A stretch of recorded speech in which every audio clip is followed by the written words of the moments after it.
You are listening to the audio production of The Vanishing at Loxby Manor by Abigail Wilson, published by Thomas Nelson and read by Laura Kirman. For my daughter Audrey, the girl with an endless zest for life, a wicked humour, and a deep compassion for others, I thank God every day he allowed me to be your mother as well as your friend. Prologue. 1811.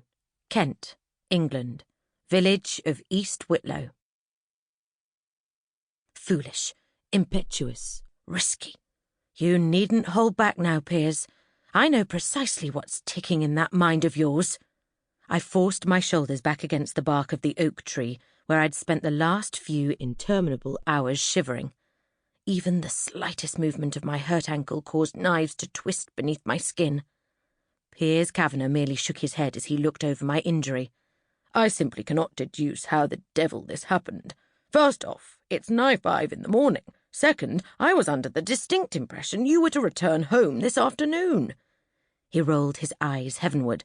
Believe me, I've been counting down the hours till I would see you again, and I'm certain it was to be later today.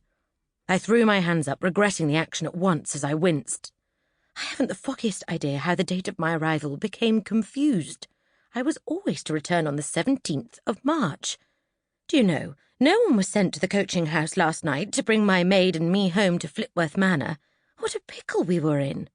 Having finished pawing at my ankle, Piers moved his hand to my resting fingers, his gaze following suit. Yet, here you sit with all the signs of a battered ankle. Thank goodness the bruising isn't worse. I admit my decision to borrow a few hacks and set out on the journey ourselves turned out to be a poor one. I was thrown, the little beast. His eyes shot to mine. Do you mean to tell me you left the coaching house on your own with no escort but your maid? Don't scold me. I dare say I've paid enough for my foolishness. I was just so anxious to see you again. I tipped my head back. Upon my word, the last thing I wanted to do was to waste one solitary hour apart from you, when I'm to be dragged out of the country tomorrow morning. Oh, Piers, I still cannot believe my family's move is actually happening. And so suddenly at that. My parents were quite devious to send me away to my cousin's house while they worked out all the details. I can't even begin to tell you how many miles Seline is from here. Piers sighed. A little over 5,000.